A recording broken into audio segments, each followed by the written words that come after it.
Church, Pastor Brock here. I wanted to give you an update on our plans and procedures. As you know, we are in the midst of a pandemic, COVID-19. Churches are trying to figure out what to do. Schools are shutting down. Businesses are being affected. The church is being affected. But the gospel is going to be proclaimed. The church is going to rise up. God says through His Word, Jesus spoke to Peter, through the disciples, and said, the gates of hell will not prevail against the church. And I believe that. I believe that the gates of hell will not prevail against the church. I'm getting a little excited here right now, but I wanted to give you an update of our procedures, our plans. We have been meeting for several days, discussing and talking through the plans here at the church. Met with healthcare team here at the church last week. Began to think through the processes. Met with our leadership team, our department heads last night. Great team, great folks, and we've come up with a plan that we're gonna implement starting now. And it's gonna last for the next 2 weeks. We're gonna be continually evaluating. But I just want to give you a heads up that last night our department heads we formulated a plan. And this climate is ever changing. COVID-19 climate is ever changing. We're really not sure how it's going to be affecting us in 2 weeks and in a month. We don't really know. That President Trump has even mentioned August, and so we're just trying to be flexible and be cautious and be faithful to what God's asked us to be. And so because this situation is rapidly changing, we're going to be flexible in our response as well. We're going to evaluate frequently. We're going to continue to evaluate and reevaluate and make sure that we are doing what needs to be done to advance the gospel and to love our neighbor and love our community.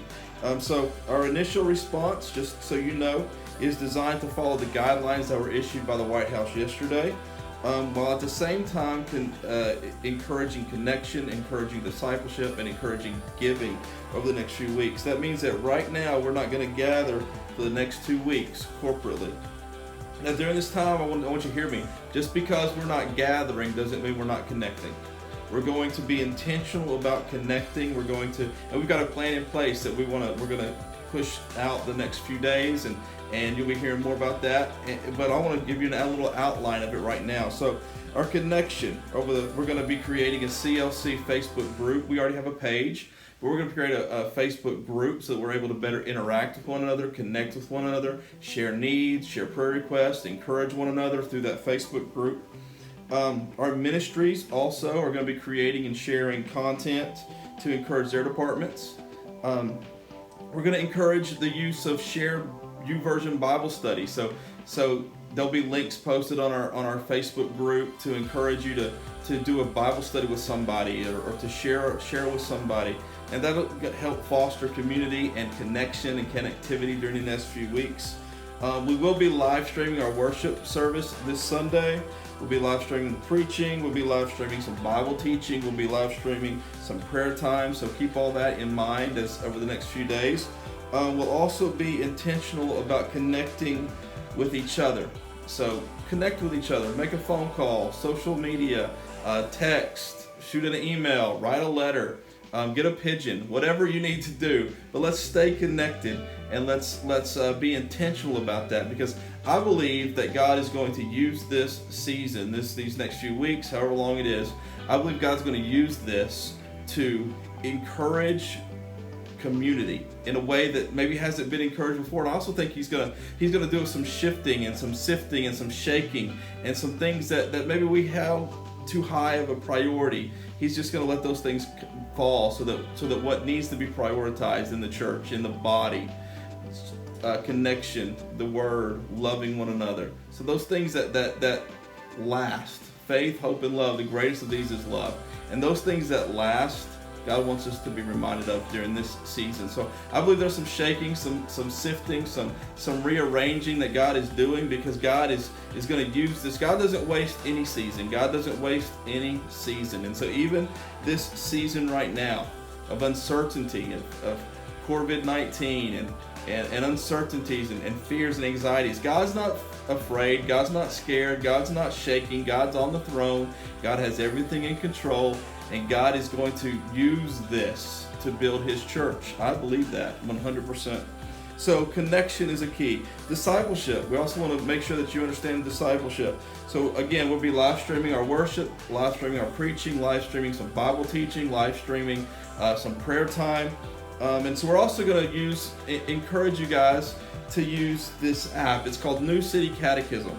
All right, it's an app for students and kids and even adults to help you become a lifelong disciple. And so you'll be hearing more about that. The kids and the youth will be incorporated in some of what they're going to be doing over the next couple of weeks. They're going to be encouraging memorization and offering prizes and developing community through the New City Catechism app. So there'll be a link to that. We'll share that. And but I want you to prepare to download that. It's really cool, and it's questions and answers. And we're going to encourage memorization of those catechisms over the next few weeks. And I really believe, not just your students, not just your kids, but even parents, if you'll do this with them, your faith's going to be strengthened. You're going to learn some answers to some questions that maybe you didn't have the answers to before. So New City Catechism, that's going to be awesome. Excited about that.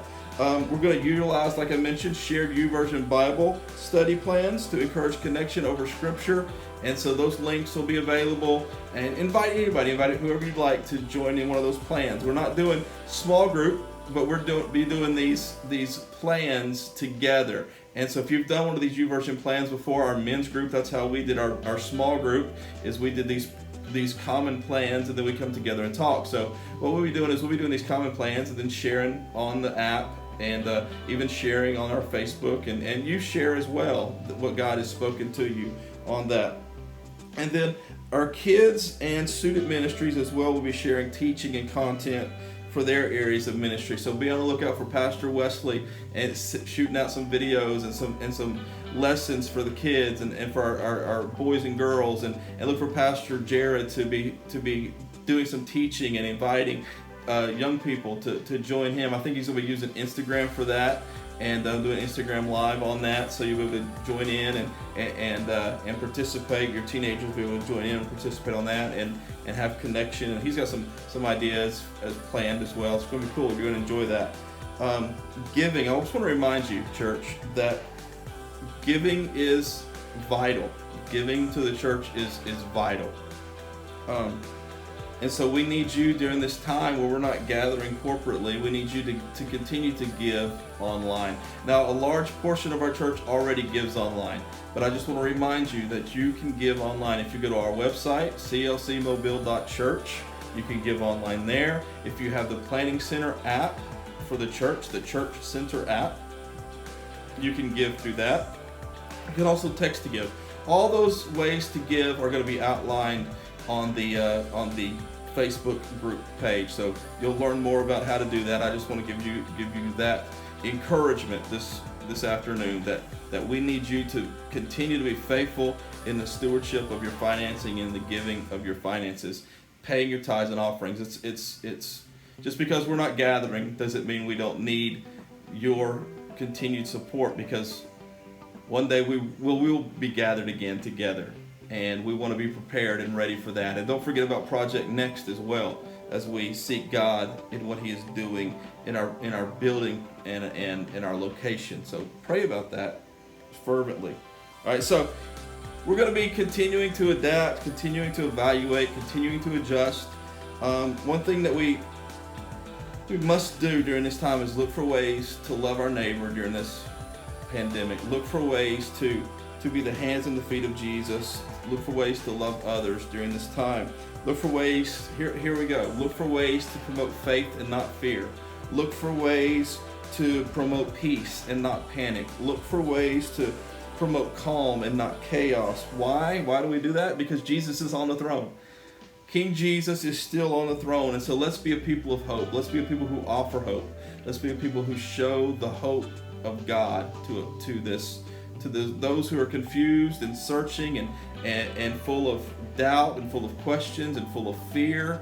Let's be a people who demonstrate the grace and the mercy and the hope that is found in Jesus Christ, because there's a lot to do. There's more to do than just this.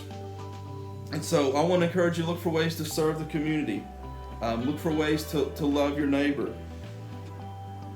If you don't know what some specific ways that you can help, just ask your neighbor. Reach out. Say, what can I do? How can I pray for you? Do you need me to go pick up groceries for you? Do you need me to get the mail for you? How can I help you? How can I pray for you? Think of ways to help and to serve. Check on each other, right? Reach out beyond your normal circle of church friends. Grow the church circle. Grow your circle of church friends. Don't communicate and don't connect just with those you've already connected with, but look for folks that maybe you've not connected with before, and use this as a way to build that community and build that relationship. We are one body. We are one body.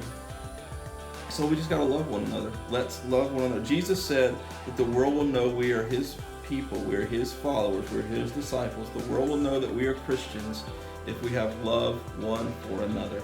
So during this time of social distancing and self-quarantining and praying and seeking God, let's be a people of prayer. Let's be a people of faith. Let's be a people who commune together through this online means, and let's show the world and advance the church with the love of God. So thank you guys for joining me on these past few minutes. I believe that God has good for us, and we're going to be faithful, and we're going to be strong, and we are going to be the people of God. God bless you, and keep an eye on that Facebook page.